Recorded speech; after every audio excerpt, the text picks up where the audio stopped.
She was supposed to be filming a dinner scene, just another glam segment in front of the camera. But instead of laughter and lights, Joy was pacing the hotel hallway. Phone pressed to his ear.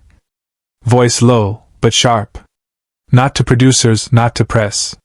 He was on the line with an immigration attorney. Not their first call that day, more like the fifth. His words were clipped. They flagged her. File.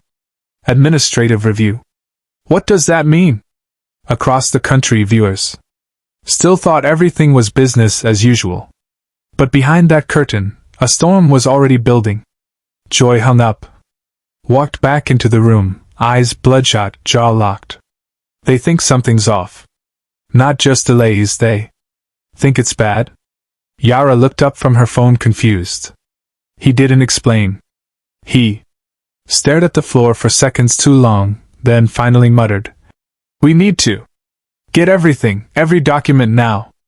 Welcome to TLC Drama Files. I'm Aliva. And if you haven't already hit that sweet subscribe button, now's the time. Because what started as reality TV drama has spiraled into something way more real.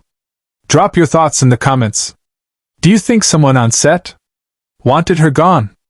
Or was this whole thing a brutal domino effect? Now here's the thing they didn't sign up for and definitely weren't ready for. Someone leaked Yara's immigration file. Not on camera, not a storyline bait, behind the scenes, quietly, deliberately. And once that file started floating through the hands of curious crew members and off-the-record insiders, the whispers got a lot colder. The leak didn't show wild criminal behavior or outrageous fraud. It showed missing signatures, mismatched addresses, fluctuating travel history. Months abroad with no job, no rent, no tax trail, and all of that enough to trigger the IRS of Immigration, USCIS administrative review, and in the world of green card law. Once you're under review, you're not proving innocence. You're scrambling to prove you haven't already messed up. Suddenly, this wasn't about gossip or clout or fans guessing how much time Yara spent in Ukraine. This was about whether the US government believed she had ever stopped treating America as home. Because that's the deal when you hold a green card. You don't visit America. You live here. What was inside Yara's file that made even the crew stop whispering and start worrying? Imagine this. A lease from Louisiana that didn't have her name on it. A trip to Kiev during filming that lasted 7 weeks. A reentry stamp with a date that didn't match Instagram posts. Oh, and Form I, aka the marriage-based green card. Renewal. Filed late, sloppily. One version allegedly had 2 different handwriting styles in the same signature box. This wasn't fake drama cooked up in the edit bay. This was federal-level stuff, the kind that starts with polite language and ends with you locked out of the country for years. The question wasn't if something went wrong. It was who knew and why they leaked it now. Because leaks don't happen by accident. Someone wanted this information exposed, but who burned her like that? Was it sabotage, career envy, an inside helper? Who thought they were saving her by triggering urgency? Or was this justice for something the cast knows and we don't? And while the theories were flying online behind closed doors, Yara wasn't filming confessional interviews anymore. She was printing flight receipts, double-checking her tax returns, and cold-calling embassies at p.m. And Joy, he stopped sleeping, started checking the door twice before leaving for set. Told Mila's teacher, "We're dealing with something legal. Please don't discuss anything with press." He didn't say immigration, but by then everyone was connecting the dots. Someone had ripped the curtain wide open, and the cold fluorescent light inside wasn't flattering anyone. But the next shock came not from USCS, but from inside their own circle. Someone Yara trusted had questions even harsher than the government's. And let's just say once she heard those words, everything changed. By week 2, their marriage didn't feel like a relationship anymore. It felt like an exhibit. Every credit card swipe, every grocery run, Every blurry selfie was now potential evidence. Not for memories, but for survival. USCIS wasn't asking how Yara felt about Joy. They were asking what brand of detergent they used, whether she paid the internet bill, if the cable account was in both names. That's how it works under review. You're not proving your love, you're proving your life. Joy started organizing their world like someone prepping for war. Binders, highlighters, proof. He printed screenshots of FaceTime calls, dug up phone bills from, even tried to document which side of the bed each one used, just in case they asked. But paper cuts started showing up fast. One lease didn't have Yara's signature. One bank statement had the wrong address. A travel itinerary said she came back in June, but there were Instagram stories of her still in Europe by July.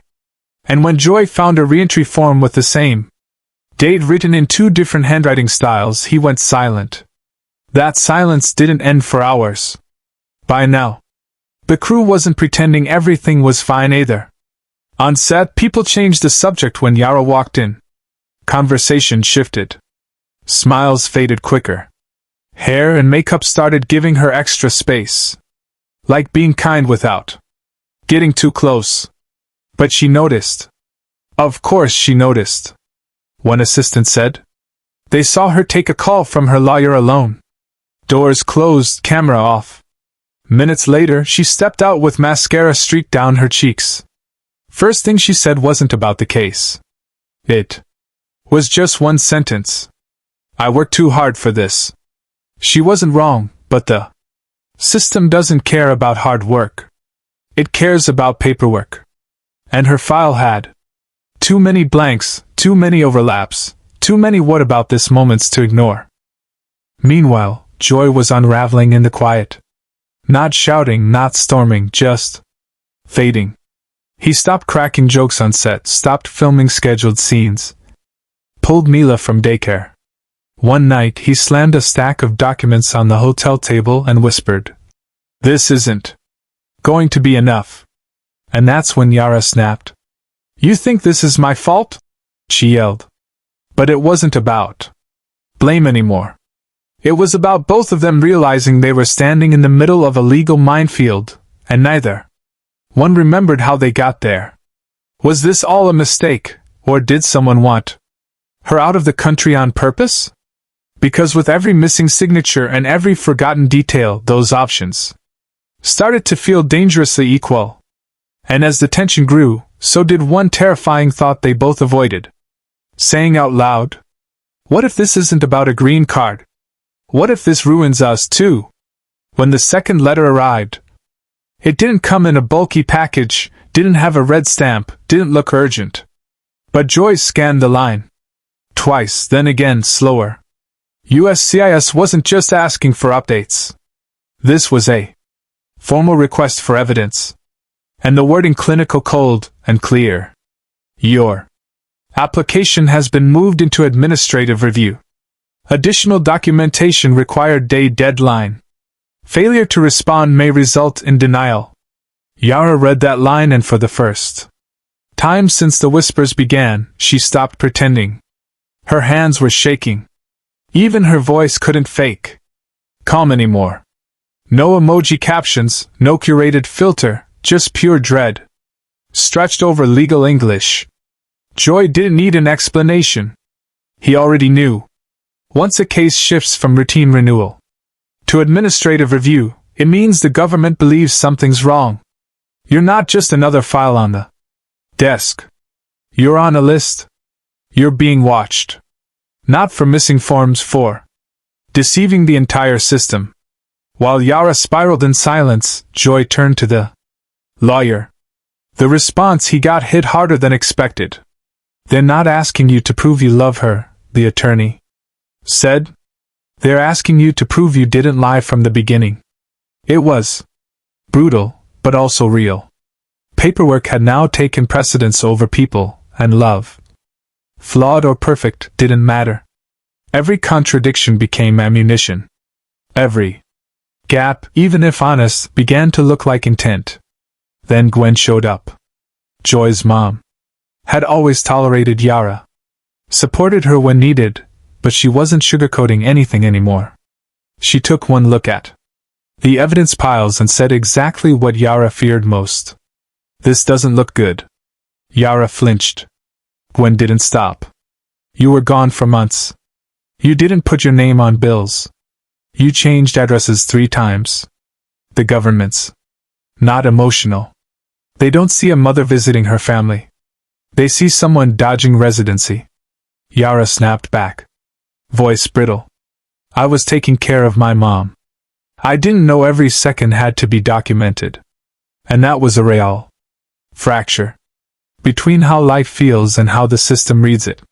Meanwhile, Mila stopped laughing on set. Her drawings changed. No more family pictures with everyone holding hands. Just her in the middle with a worried face. One night she asked Joy, "Are we still going to have this house next week?" He didn't answer. Yara walked out of the room. And then came the sentence. No immigrant family wants to hear. Prepare for denial. Not from USCIS this time. From the attorney, quiet, cautious, real. Start preparing your rebuttal because once the next letter hits, there's no backpedaling. And if they want removal, they'll push for it quickly. The countdown had officially started, but no one, not even Mila, was truly prepared for what came next. Every morning started with folders, and ended in silence. The living room turned into a legal war zone. Manila envelopes stacked next to Ma's toys, sticky notes taped to walls, and timelines sharpened onto printer paper like a crime investigation. Except the crime was existing without perfect paperwork. Joy wasn't talking about romance anymore. He was fact-checking electric bills, cross-referencing Uber receipts, calculating how many days Yara was physically in the US down to the hour. He stopped filming, stopped engaging. His day began with the sound of a desktop scanner and ended with legal voicemails echoing into the ceiling fan. Yara barely spoke to anyone. Makeup-free pajamas stretched through the afternoon. She'd scroll blankly, flip open a folder, stare at one sentence for minutes, then close it again. She wasn't reacting out loud, but inside she was disappearing. She no longer asked the lawyer questions. She just waited for decisions like they were rainstorms, indifferent and inevitable. Mila noticed. Of course, she noticed. She stopped asking to go outside. She'd cling to her mom's leg during production. Didn't want to look at cameras. One day, she drew a picture and handed it to Joy. 3 little stick figures. Mommy, Daddy, Ma, all standing far apart. No hands holding, no sun. Joy didn't show Yara that one. He tucked it into a folder between lease agreements and pediatrician letters like everything else had become. Then the internet caught scent. Not through an official update. Through a blurry screenshot. Posted by a Reddit user with too much time and a keyboard. Yara lied on her green card. Did she abandon residency? She's been in Kiev too often. Come on. This isn't accidental. Twitter exploded. Instagram gossip accounts picked it up. Long threads spooled out. Every timeline dissected. Every trip judged. Every woman's rage disguised as a legal opinion. Yara didn't clap back. She didn't say a word, but the silence burned louder. Production paused her segments, not officially. They said it was for her mental health.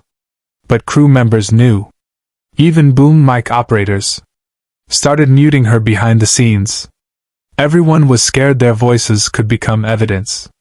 One night Joy tried to take Mila out for pizza. Normally. But as they were getting ready, she looked up at him and whispered, "Will our house be gone next week?" He froze. That wasn't a question you answer. That was a wound in 4 words. But the most painful question came from their own child. Will our house be gone next week? And in that moment, joy broke because they were racing against the clock, fighting to build a case that said, Yes, we're real. Yes, we belong. And still, somewhere deep down, he wasn't sure if the system cared. Flashcards were taped to the fridge. Dates were scribbled onto napkins. Their love story had been dissected into bullet points, timelines, passwords, and box-ticking trivia that bordered on absurd. How many steps lead to your front door? What color is the bathroom rug? What side of the bed do you sleep on? Joy handled it like an accountant prepping for an audit. Yara treated it like acting school, memorizing their anniversary, their first concert, recipes they never made but could have if asked. But the closer the interview got, the worse it felt, because real relationships are messy. Ask most couples what date they first kissed, and they'll give you a range. But in this room, a range meant fraud. The night before, they didn't sleep. Joy was flipping insurance documents like tarot cards. Yara was on the floor, whispering to herself. Ukrainian English didn't matter. Her nerves were speaking their own language. The next morning, Joy wore a crisp shirt. Yara tied her hair back tight, documents clutched so hard the corners bent. Mila stayed with Gwen. No questions, just a long hug. The building didn't look like doom. It looked like a DMV, but the second they stepped in, the air shifted. A waiting room with no music. Fluorescent lights that softened no shadows. A blank-faced receptionist who barely looked up. Then Joy's name was called. He went in first. Yara waited alone, folders shaking in her hands. Minutes then. Every second felt like someone else was rewriting their entire story in real time. Finally, her turn. The officer didn't smile. Please state your name, alien number, and last entry point. Her voice cracked halfway through. Then it began. What time do you wake up? Who cooks breakfast? Which side of the sink holds your toothbrush? How did you meet Joy? Her answers were fast, practiced. She even smiled during the toothpaste question. But then, where did you live when you filed your I? She paused, not because she didn't know, but because in that 1 second she remembered they'd moved right after, and the paperwork hadn't been updated. We moved, but I updated online. I think the officer didn't blink, just wrote something down. Then came the Europe question. You visited Ukraine in spring. How long? I stayed weeks, maybe 8. My mother had surgery. Do you have translation of the medical bill? No, not yet. I didn't know we needed official. Noted. And that cold word again, just noted. Joy was called back. The joint interview, an immigration classic. Tell me the first time you met. Yara smiled. On a travel app. Joy said through a mutual friend. They both paused. Corrected at the same time. Friend introduced us, then the app? Too late. The note was already written. One wrong answer, one forgotten address. Did that second delay destroy everything? And that was the pattern for the rest. Correct, but slightly different. Who picks Mila up from school? What show do you watch together? When did Yara return? From Prague? They matched on percent. But real love isn't percent. And that was what made it dangerous. The officer didn't show emotion, didn't hint, no raised eyebrows, no comfort, just a closing line. You'll be notified by mail. They walked out slowly past waiting couples holding hands and whispering answers to each other. But Yara and Joy didn't speak. Not because they were mad, because they were exhausted and afraid. That even telling the truth wasn't enough anymore. Days passed, then weeks. And not a single update came. The absence of a rejection didn't feel like safety. It felt like suffocation. Every morning Yara checked her inbox before she even got out of bed. Every night, her phone sat on the pillow beside her. Screen dimmed, notifications silenced, but never truly off. She wasn't sleeping, just drifting in and out of anxious short dreams where letters came but were always blank. Joy, on the other hand, buried himself in prep, but there was nothing left to prepare. The interview was done, but he still went through the documents every night like they might rearrange themselves into a stronger truth. He color-coded files, reread timestamps, refreshed their lawyer's email like it was a stock ticker. There was no news, but his desperation made that silence feel louder by the hour. Gwen noticed the shift immediately. She came over one Sunday afternoon, partly to drop off an affidavit saying Yara had lived with them during a particularly murky time, but mostly because she knew things were cracking. Yara barely acknowledged her. She was in sweats, twirling a teague in cold water, staring out the living room window like it might offer a verdict. Joy thanked Gwen for the letter. Quiet. Tired.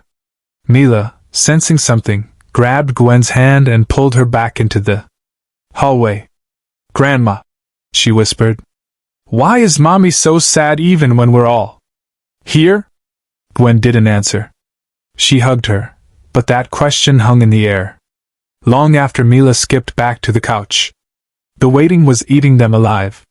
Meals turned into silence. Conversations got clipped. Yara stopped checking in on Mila's school updates. Joy overcorrected, doubling down on chore lists and schedules like he could structure their way out of limbo. Yara didn't fight because she had nothing left to swing at. She just nodded through everything numb. Then one evening, Mila brought a drawing to Joy. It showed their family again, but this time, one figure was sitting on the couch alone with a sad face while the others played nearby. She said, "That's Mommy," Milo whispered. Joy didn't ask questions. He just stared at it, then stared at Yara. He didn't speak and she didn't look up. They were in the same house, same room, same worry, but galaxies apart. Surviving the review was one thing. Surviving each other, then something else entirely. Because the longer the silence dragged on, the more terrifying it became. Not that they'd lose the case, but that they'd already lost who they were. It came on a Wednesday. No warning, no bold lettering, no flashing headline, just a plain white envelope resting in the mailbox like any other bill or promo coupon. Joy almost didn't grab it until he saw the return address. USCIS, plain official, quietly terrifying. He didn't even open it on the walk back. His hands were shaking. He stood in the kitchen, unzipped it slowly like it might explode. Yara sat nearby, frozen, not blinking, as if moving might tip the scales. The paper inside was thin. It didn't look like a verdict. But Joy's eyes scanned fast, lips barely moving until they landed on one critical line. At this time, we are not issuing a notice of intent to deny. Those words weren't a celebration. They were a pause, a delay, a breath in a room that had been choking them both for months. Joy exhaled like he'd been underwater. His shoulders finally dropped. He looked up at Yara, ready to tell her. Before he could speak, she already knew. She stepped forward, knelt in front of Mila, and hugged her like she might never get another chance. She didn't cry. She didn't smile. She just held her tighter than ever. Joy tried to console quietly. "We're okay." But her reply wasn't relief. "I still feel like I'm being watched because the letter didn't say approved. It said not denied, which meant under review still hung in the air, which meant travel restrictions still valid. Family visits abroad still risky. Confidence in the system still shattered. And outside their four walls. The reaction was anything but mercy. The internet found out before they could even breathe. Screenshots flooded. Reddit. Claims that Yara only avoided deportation because producers pulled strings. Threads popped up. She never should have gotten a green card in the first place. Did someone at TLC make this go away to save ratings? Twitter turned it into content. Instagram comments were worse. Fans who once flooded her DMs with heart emojis were now accusing her of fraud, calling her privileged for escaping consequences. Saying this proved the whole show was scripted after all. Fans felt like they were owed a clearer answer. But Yara, she didn't respond, not once. She didn't post, didn't tweet, didn't speak because, behind the scenes, she was still scanning receipts. Joy was still on hold with the lawyer. Mila was still drawing pictures of families sitting far apart, and they were still waiting for the real decision. The final approval, or the next review. That moment, that single flat sentence from the government was supposed to make everything feel safer. It didn't because in Yara's mind she knew, if one late signature was enough to almost fracture her entire future, then nothing was stable. Not her home. Not her job, not the system she tried so hard to comply with. She didn't trust USC. She barely trusted herself. She no longer knew which details she'd forgotten, which form she'd misread, which receipt might still be floating around, ready to blow everything up again. And worst of all, Joy saw it. He saw the way she sat farther away during meetings. The way she said yes when she meant nothing. She used to fight back. Now she nodded like a form being processed. Approval or not, something in her cracked. And the guilt. It lived in every quiet second between them. He wanted to celebrate, wanted to pop wine, record a victory clip for fans. But the only sound in the house was the gentle clicking of a scanner, backing up life into PDFs again, just in case. Even Gwen, who had been so blunt before, pulled Joy aside one afternoon and whispered, "She still doesn't feel safe, does she?" He didn't answer. He didn't need to, because you can survive the government, survive the rumors, survive the lawyers and signatures and interviews. But can you survive who you become while doing it? But after surviving the system, had Yara's fight cost her something deeper, herself? That's the piece no one commented on. That's the fallout no one could see from the outside. Yara didn't lose her green card that day. She didn't lose her family. But she lost a part of herself that believed she ever truly belonged. And in that house where every document now lived in folders labeled proof, where every action still felt like it might be tracked or judged, the silence wasn't peace. It was a reminder. This fight wasn't over. It had just stalled. Approval hadn't meant freedom, and surviving hadn't meant healing. From the outside, it probably looked like they were okay. Yara posted a photo filtered, smiling, Ma in her arms, a cozy caption about family time, and grateful for small blessings. But inside their apartment, it was quiet. Not peaceful. Not healed, just quiet. In that way, people become when they're scared to say the wrong thing. The letter bought them time, but it didn't fix what broke between them. Joy still checked the mailbox twice a day, pretending it was just routine. Yara kept a USB stick clipped to her keys with digitized copies of every document they sent. Backup for the backup. Neither of them said out loud what they felt, because saying it would make it too real.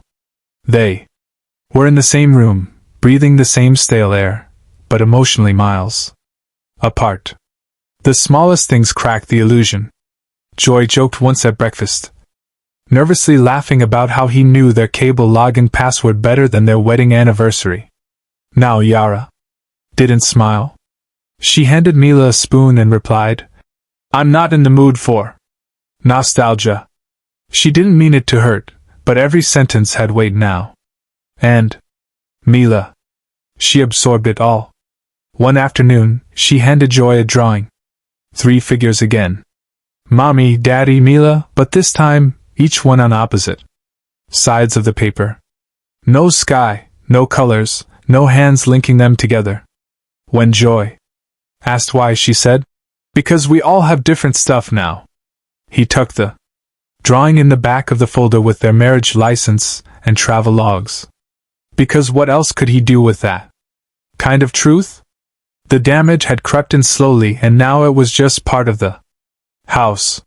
Yara stopped brushing her hair some mornings. She'd stay in old sweatshirts, scroll endlessly but remember nothing. At night she watched cartoons next to Mila, but her eyes didn't follow the screen. Eventually she said it out loud. I'm tired of pretending I'm strong. Joey didn't know what to say. He didn't want to lie, but he still believed they could find their way back, that there was something left to save, so he held her hand. She didn't pull away, but she didn't squeeze back either. Don't give up, he said gently. She looked down. Maybe we're just surviving now, not living. But then something shifted. One morning, no warning. She got up early, showered, dressed properly for the first time in days. No fancy gown, no TV makeup, but intentional. She walked into the kitchen, dropped a fresh folder on the table in front of Joy, bank statements, new affidavits, certified translations already ordered. She looked him straight in the eyes. Let me lead the fight now. Joy blinked. What is this? She said. It's my turn. I'm done hiding behind lawyer calls and panic. If this isn't over yet, fine. But next time they ask questions, I want to have answers ready. In my words.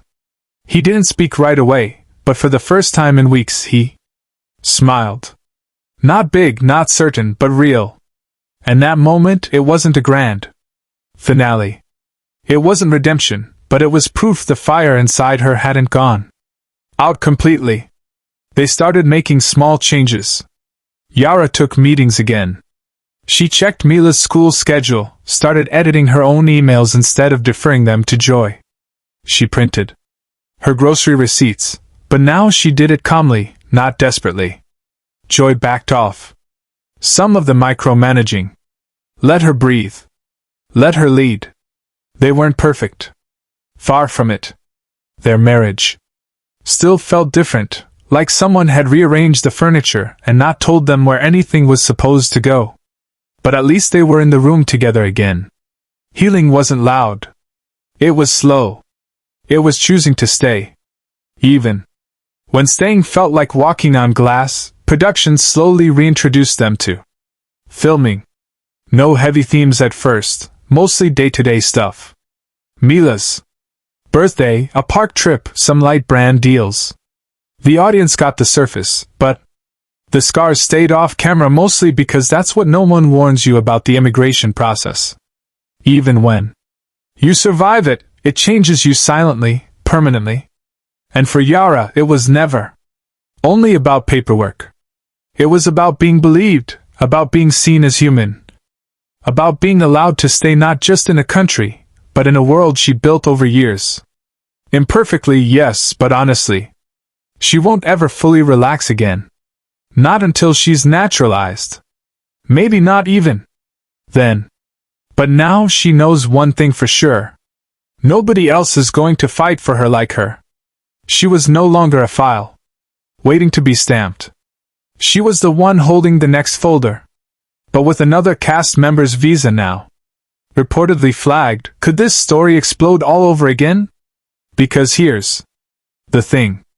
When the system gets a taste for blood, it keeps watching. And this time, someone else may already be on the chopping block. Yara survived for now. But the storm didn't pass. It simply moved because fans have noticed something strange.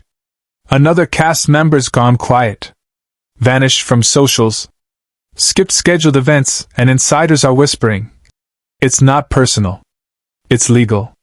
No confirmation yet, no public statements. But the pattern's too familiar. Long absences, cryptic posts, delayed updates, and if USCIS is circling again, that silence won't save them.